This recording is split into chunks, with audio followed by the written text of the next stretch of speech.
micro, il est-tu allumé? Oui. Voilà. Ouais. Il est allumé. La semaine prochaine, je vais vous parler des mythes qui me rendent, ou qui vous rendent, moi c'est ça, qui me rendent misérable. Savez-vous qu'il y a beaucoup de mythes qui rentrent dans nos vies? Vous savez, c'est quoi un mythe? Hein? Chose qui n'est pas vraie. Okay? Une histoire racontée qui n'est pas vraie. Combien de chrétiens sont pris avec des mythes? C'est pour ça qu'ils ne sont pas la victoire. Ils ont tant de misère à vraiment avancer dans la vie chrétienne. Mais quels sont quelques-uns de ces mythes-là? Et comment est-ce qu'on peut s'en défaire? Parce qu'il y a beaucoup plus de mythes qu'on pense. Beaucoup plus. Mais là, ce matin, parce que c'est le repas du Seigneur, et puis que je pense qu'on veut en arriver à vraiment s'approcher du Seigneur. Et il y a une autre raison pourquoi je vous donne ce message-là. Je vais mettre devant nous prier. C'est parce que je parlais à quelqu'un il n'y a pas longtemps, puis je lui disais, on faisait un petit peu une analyse de l'Église et tout ça, puis les choses vont relativement bien, il faut toujours être sur nos aguets, l'ennemi est toujours là pour essayer de défaire, pour détruire, évidemment. Mais je sais, l'une des faiblesses, je pense que c'est la prière. On prie pas assez. On a beau avoir des études, des prédications, des soupers, des déjeuners, même, appelez ça comme vous voulez, des dîners, mais si on ne prie pas, il y a quelque chose qui va nous manquer. Je pense que ça va être quelque chose qui va vraiment, à partir de très bientôt, lorsqu'on va recommencer nos études, recommencer le programme de l'Église, vers la fin de tout, on veut certainement mettre beaucoup plus d'accent sur la prière. Par exemple, entre autres, j'aimerais encourager les chrétiens à venir le dimanche matin, ceux qui peuvent, là, puis il va y avoir une salle de prière en arrière. En arrière, ça va être une salle de prière. Puis de venir juste préparer dans la prière la réunion du dimanche matin, et n'importe quelle réunion en fait. En fait, donc, qu'il y ait des guerriers là, qui prient. En fait, il y a des églises, vous savez, qui ont des gens dans la salle de prière durant toute la réunion, pas juste avant. Mais durant la réunion, là, il y a un groupe de personnes qui sont là durant toute la réunion, les chants, la prédication, qui sont dans la salle de prière, qui sont en train d'intercéder afin que Dieu agisse. C'est important. Extrêmement important. Alors, voulez-vous tourner avec moi dans Jacques? Jacques. On a beaucoup parlé sur Jacques. On va y revenir dans quelques semaines dans Jacques pour finir, parce qu'on a presque fini Jacques. Ensuite, on va aller dans d'autres choses. Mais dans Jacques 5, verset 16, voici ce que nous lisons. Confessez donc nos péchés les uns aux autres et priez les uns pour les autres afin que vous soyez guéris. La prière fervente du juste a une grande efficace. Allez dans Jude maintenant, juste avant l'Apocalypse. Jude, le livre juste avant l'Apocalypse. Une petite lettre, mais extrêmement importante. Jude, et les versets 20 et 21, il dit, pour vous, bien-aimés, vous édifiez vous-même sur votre très sainte foi et priant par le Saint-Esprit, maintenez-vous dans l'amour de Dieu en attendant la miséricorde de notre Seigneur Jésus-Christ pour la vie éternelle. Prions Dieu avant d'aller plus loin. Alors Seigneur, ce matin, on te remercie pour ta grâce, pour ton amour et Seigneur, pour ta fidélité. Parce que tu continues à parler à tes enfants, tu continues à faire ton œuvre par ton Saint-Esprit. Nous avons tant besoin, encore une fois, de ta présence, de réaliser ta présence, de l'actualiser dans nos vies, c'est-à-dire de reconnaître ce que tu es en train de faire. Et en même temps, Seigneur, nous sommes devant toi parce que nous réalisons que nous avons tellement de manquements. Et peut-être que dans ce domaine, quand on parle de la prière, que c'est un des domaines qui est une faiblesse pour nous, en tant qu'individu, mais aussi en tant qu'Église. Et je sais que tu nous demandes d'être des guerriers dans ce sens-là, de vraiment prier, de vraiment chercher ta face et de vraiment te laisser agir. Encore une fois, Seigneur, enseigne-nous à prier. Enseigne-nous à nous donner entièrement à toi pour que tu sois glorifié dans nos vies. Nous te prions ces choses dans le nom de Jésus. Amen. Alors, je vais être bref, parce qu'on va là à la table du Seigneur, mais quand même, il y a beaucoup de choses à dire sur la prière. C'est probablement un des sujets dont j'ai parlé de plus à travers mon ministère. Après 38 ans, on en a parlé sur des choses, mais s'il y a une chose que j'ai couvert, soit par des prédications, des études, c'est bien la prière. Et la prière, évidemment, c'est un sujet, on pourrait dire, de puissance pour le chrétien. Quand un chrétien prie vraiment, priant par le Saint-Esprit, nous dit Jude, c'est évident que Dieu est capable d'agir et que Dieu va agir. Parce que vous voyez, comme quelqu'un a dit, Dieu me demande de prier et rien ne peut remplacer la prière. Vous savez, quand je regarde les Écritures et que je vois le mouvement qui a lieu de la part de Dieu dans la vie d'individus et dans la vie de tout un peuple à certains moments, il semble que Dieu exige, comment est-ce que j'ai écrit ici? Il semble que Dieu choisit de ne pas agir jusqu'à temps que son peuple ait prié. Est-ce que vous avez compris ce que j'ai dit là? Il semble que Dieu choisit. Dieu pourrait évidemment agir indépendamment de nous. Alors, il n'y a pas besoin d'attendre qu'on prie. Puis heureusement que c'est le cas dans bien des cas, là, que Dieu ne nous attend pas. Il attendrait longtemps pour mourir. Hein? Mais Dieu agit, mais il y a certains moments, on dirait qu'il y a certaines choses là, où Dieu demande que son peuple prie. Et dans 2e Chronique, un de mes versets favoris, peut-être que c'est le vôtre aussi, voici ce que Dieu dit. Il dit, si mon peuple, évidemment, sur qui est invoqué mon nom, c'est intéressant, sur qui est invoqué mon nom, prie. Vous connaissez le verset, hein? S'humilie plutôt, pour commencer, s'humilie, c'est important, l'ordre est important. Gentil.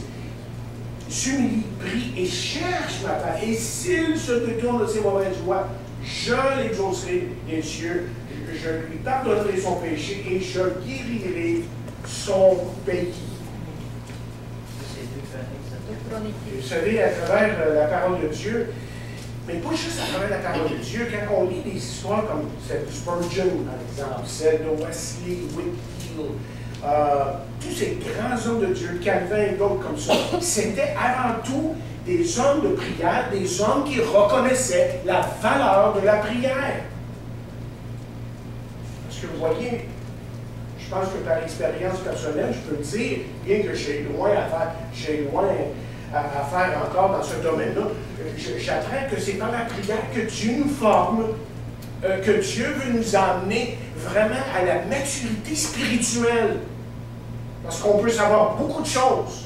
Mais si on n'a pas prié, on dirait que cette parole-là n'a pas la chance là, de vraiment germer dans nos cœurs.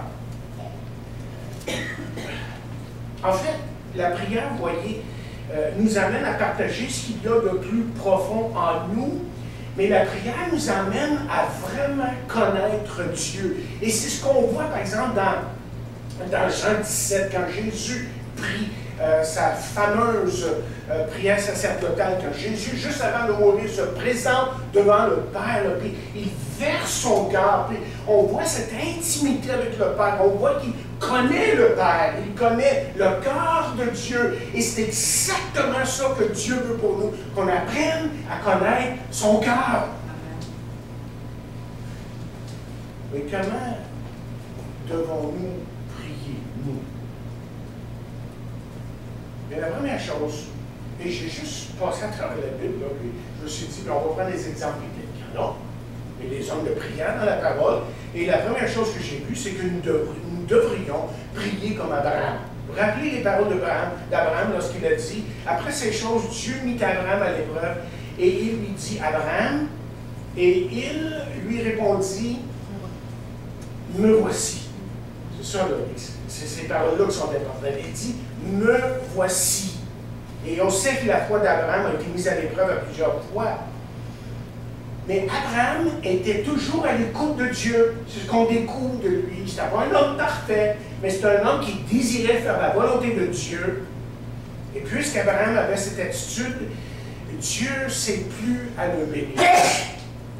La vie chrétienne, je l'ai souvent dit dans le passé, c'est souvent une question d'attitude, c'est pas toujours tes actions et ce qui paraît devant les gens. Mais Dieu, évidemment, connaît ton cœur, connaît tes pensées, et c'est exactement ce qui se passe dans toi. Tu ne peux pas le tricher, tu peux tricher les autres, tu peux faire assembler avec les autres. Donc, on doit prier comme Abraham.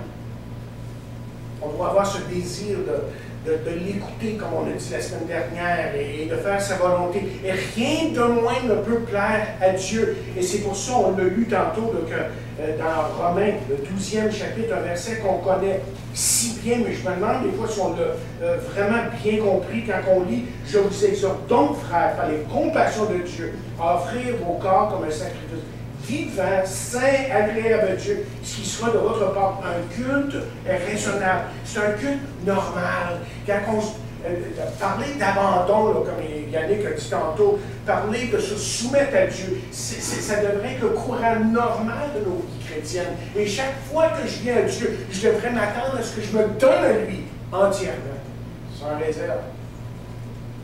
La deuxième chose que je vois ici, c'est qu'on devrait prier comme Jacob.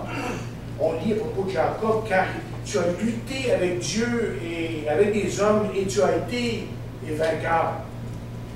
Et Jacob, comme vous savez, est un paradoxe. Jacob était un homme audacieux, un homme rempli de crainte. C'était même un menteur par bout, pas mal par bout, même. Assez menteur, merci. Mais il est venu à un moment donné, Jacob est venu à un moment donné où sa vie était en train de se défaire. C'est un homme qui était traqué. Et sachant qu'il aurait à rencontrer son frère, qu'il avait trompé, il s'est tourné vers Dieu. C'est lorsqu'il était à bout de lui-même qu'il a rencontré Dieu comme jamais auparavant. Et Jacob a été complètement transformé. Jacob a littéralement lutté avec Dieu. Et sa vie a été changée, sa crainte est disparue. Et c'est ça souvent la prière. C'est une lutte, c'est pas facile. Parce que vous savez autant que moi que l'ennemi de nos âmes, Satan, ne veut pas que vous priez, que l'Église prie, parce que le moment que l'Église prie, c'est là que l'Église se lève comme un seul homme et agit dans la puissance de Dieu. Donc on doit prier comme Jacob, on doit prier comme Moïse. Moïse était un homme de prière, mais écoutez sa prière. Écoutez-la bien, parce qu'il prie dans Exode 32e chapitre, « Pardonne maintenant leurs péchés, sinon efface-moi de ton livre que tu as écrit. » Moïse vivait probablement un des pires moments de sa vie. En tout cas, c'était un des pires moments dans l'histoire d'Israël. Le mot d'or avait pris la place de Dieu. Et Dieu avait même menacé de détruire le peuple d'Israël. Et c'est alors que Moïse est intervenu, que Moïse a commencé à vraiment prier Dieu. Et qu'est-ce qui est venu au cœur de Dieu lorsqu'il a entendu ces paroles de Moïse? Qu'est-ce que vous pensez que Dieu a pensé de ces paroles lorsque Moïse a prié, pardonne leurs péchés, sinon efface-moi, dit-il, de ton livre que tu as écrit. Qu'est-ce qui est venu au cœur de Dieu, aux pensées de Dieu? Moi, je pense qu'il y a eu de sa part une profonde satisfaction d'entendre son serviteur prier ainsi. Et la prière était une expérience, je devrais dire. Peut-être une expression aussi de la part de Moïse qui était extrêmement profonde et personnelle avec celui qui était son ami. La prière l'avait emmené à vraiment se donner à Dieu. Et c'était la même chose pour Paul. L'apôtre Paul était semblable dans son attitude, très semblable dans son attitude à Moïse lorsqu'il dit dans Romains 9e chapitre, vous rappelez ce qu'il dit? Il dit, je vous dis la vérité, je m'en pointe, ma conscience m'en témoigne par le Saint-Esprit, j'éprouve une grande tristesse et j'ai dans le cœur un chagrin continuel, car je voudrais moi-même être anathème et séparé de Christ pour mes frères. Vous savez ce que la prière fait? Quand je regarde ça, que je regarde ce qui est arrivé dans la vie de Moïse. Et peut-être cette crise spirituelle que Paul a vécue à un moment donné lorsqu'il a réalisé que son peuple, le peuple d'Israël, était celui qui avait rejeté Dieu. C'est que ça l'a préparé à toute éventualité. La prière prépare à toute éventualité. Parce qu'il vient à certains moments dans nos vies, dans votre vie, là, qu'il y a des crises, il y a des moments difficiles, et vous vous demandez où vous pouvez vous tourner. Bien, vous pouvez vous tourner à Dieu. Et vous attendre à ce que Dieu agisse en votre vie. Quatrièmement, on devrait prier comme David. David a prié, « Aie pitié de moi, efface mes transgressions. » On connaît l'histoire de David, on va aller dans trop de détails, mais David a essayé de cacher son péché. Mais Dieu, par son prophète Nathan, évidemment, l'a confronté. Et heureusement, mais il n'y avait pas évidemment de choix là, que David a avoué son péché, que David s'est humilié et que David a demandé pardon. Et Dieu, comme David le dit dans le psaume 51, Dieu lui a redonné la joie de son salut. C'est évident qu'avec cette attitude, c'est avec cette attitude que vous et moi, on doit s'approcher de Dieu. Et en particulier, si on sait qu'il y a quelque chose qui ne va pas entre nous et Dieu, et ça c'est assez, si le moindrement vous désirez vous approcher de Dieu, que vous êtes sensible aux choses de Dieu, que c'est assez facile de détecter, parce qu'aussitôt qu'on l'offense, il y a quelque chose qui se produit en nous. C'est ce que je dis vrai, là? Il y a quelque chose qui se produit en nous, on est inconfortable, on n'est plus à l'aise, on n'a plus la paix, on n'a plus cette sérénité que c'est de marcher avec Dieu. On dirait qu'on devient confus, on est perdu dans nos pensées, on ne sait plus à qui se tourner, mais on peut se tourner à Dieu et lui, dans sa grâce et dans sa miséricorde, chaque fois, il nous restaure. Je pense que plusieurs peuvent témoigner sur ce matin. Et on doit prier aussi comme Élie.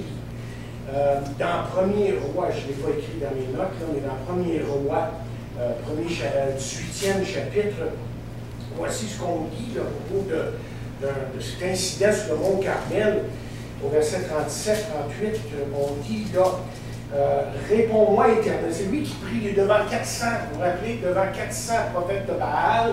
Eux, ça fait depuis tôt le matin, ils ont crié à leur Dieu au pluriel, ils se sont coupés partout sous le corps, ils ont crié à leur Dieu toute la journée en sueur, puis en étant, après avoir fait tout ça durant toute la journée, en étant extrêmement épuisés, mais ils ont vu que leur Dieu ne pouvait pas répondre. Maintenant, c'était le tour d'Élie. Et voici ce qu'il dit. Élie, chapitre 18, verset 37, si je lis bien, merci beaucoup, si je lis bien, là, il est dit, réponds-moi, Éternel, réponds-moi afin que ce peuple reconnaisse que tu es l'Éternel Dieu, que c'est toi qui ramènes leur cœur. Et le feu de l'Éternel tombe pas et conçoit de l'Holocauste, le bois et les pierres dans la fossée, que tout le peuple vit cela. Quand tout le peuple vit cela, ils tombèrent sur leur visage et dirent, c'est l'Éternel qui est Dieu, c'est l'Éternel qui est Dieu. Et rappelez-vous qu'avant que le feu tombe, qu'ils ont imbibé l'autel d'eau pour être sûr qu'il n'y avait pas de trucage derrière ça. Et Dieu a agi et Dieu a consumé le feu. Ce que je vois ici dans Élie, c'est que j'essaie de m'imaginer la scène. Tu sais, les fous qui étaient devant lui, les 400 Baal, se couper partout sur le corps, et toutes les simagrées qu'ils pouvaient faire pour que leur Dieu agisse. Lui, il arrive. Bon Dieu. Calme, serein. Et Dieu agit. Il y a deux choses, c'est qu'il a invoqué le seul vrai Dieu. C'était évident, hein? Le peuple a dit, il y a un seul Dieu ici. Et évidemment, il a invoqué avec foi. Un homme de Dieu a dit, n'hésitons pas de demander des choses à Dieu. Faisons-le avec foi, évidemment. Comme Élie l'a fait. Et ensuite, on doit, sixièmement, prier comme Daniel. Daniel, évidemment, c'est un exemple formidable pourrait parler longtemps de Daniel et sa vie de prière, parce que s'il y en a un qui était dans des situations extrêmement difficiles, c'était lui.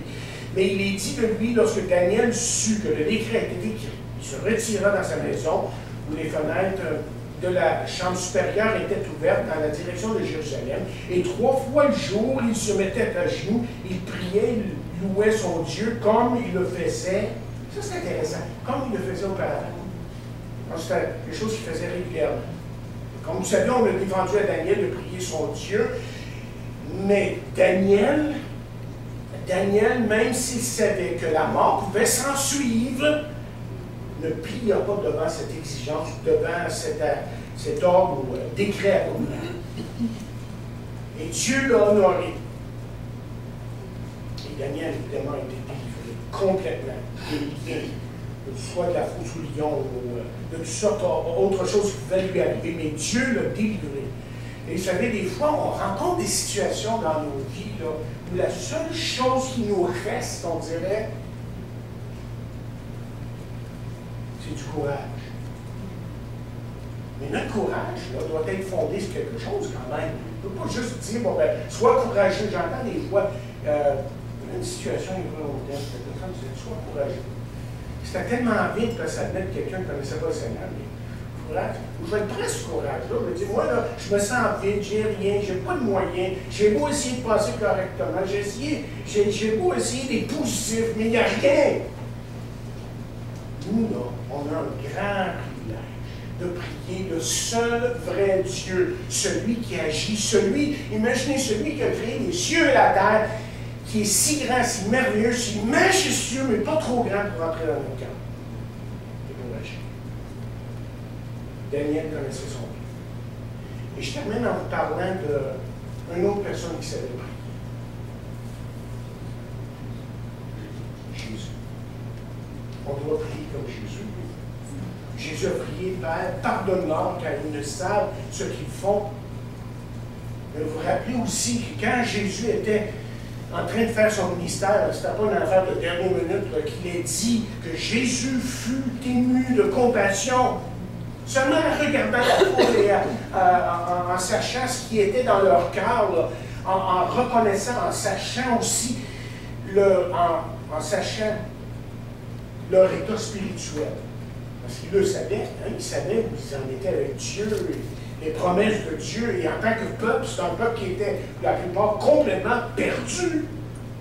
Et la Bible nous dit qu'à cause de cela, qu'il a été ému de compassion. Et quand il s'est rendu sur la croix, là, il était quand même pareil, ça n'a pas changé, il n'est pas devenu aigri, avec les poings dans les airs, puis dire, on va rendre ça quand ça sera le temps. Là. Non, il était aussi ému de compassion sur la croix autant que durant son ministère. Et je pense que c'est la seule façon de prier. Si on doit demander à Dieu, c'est plus de compassion. Parce que nos prières peuvent devenir tellement mécaniques. Ça peut devenir tellement mécanique. On a l'habitude de prier. On prie, on fait une réunion de prière. Mais où est cette passion et cette compassion qui vient de Dieu, qui fait que peut-être qu'à certains moments, on pleure même pour certains? Et ça, c'est la caractéristique de Jésus. C'est la caractéristique de Paul. Quand vous lisez l'histoire de grand homme de Dieu, au moins c'est les jours, c'était des hommes qui priaient dans les pleurs et pendant les heures et qui se versaient devant Dieu afin que Dieu puisse les utiliser puissamment pour apporter l'évangile de Jésus-Christ. Alors, vous voyez, la prière, c'est pas n'importe quoi. La prière, c'est quelque chose que Dieu nous demande à accomplir parce que dans la prière, on apprend à connaître le cœur de Dieu. Dans la prière, on apprend que Dieu nous aime et que ce Dieu de grâce qui était là pour nous hier est encore là aujourd'hui. Mais en fin de compte, quand on pose la question, pourquoi est-ce que je dois prier? Peut-être que la raison ultime, la principale raison, c'est tout simplement ceci. Parce que Dieu m'a dit de le faire. Ça suffit. Je dit de le faire. Alors je le fais. Parce que je sais que ces paroles sont pour moi, pour vous et moi en tant qu'enfants de Dieu. Esprit et vie. Que Dieu bénisse à mon esprit. Et que Dieu continue à nous parler, à nous préparer là, pour le repas du Seigneur. Et là, on va chanter encore et vraiment nous approcher de lui. Au moins 2 chants. On va chanter Ô mystère infini et la vie pour nous. Et avec ces paroles sur le thème, j'aimerais que vous et moi, on puisse vraiment s'approcher de lui. Ô mystère infini. Est-ce qu'on peut, en fin de compte, quand on pense à tout ce qu'on a reçu de notre Sauveur Jésus-Christ, de notre Seigneur Jésus-Christ, est-ce qu'on peut vraiment tout comprendre? Tout ça, comme je disais la semaine dernière, la souveraineté de Dieu, est-ce que je peux vraiment tout saisir ça? Dieu agit de telle et telle façon, et des fois, je me dis, wow, qu'est-ce qui se passe? Mais c'est lui qui est en train d'agir. Donc, je continue à lui faire confiance. Je sais que ce qu'il va faire, c'est pour mon bien et c'est pour sa gloire surtout. Et donc, on comprend peut-être pas tout, mais on sait qu'il a agi et qu'il continue à agir aujourd'hui. Chantons au mystère infini et approchons-nous.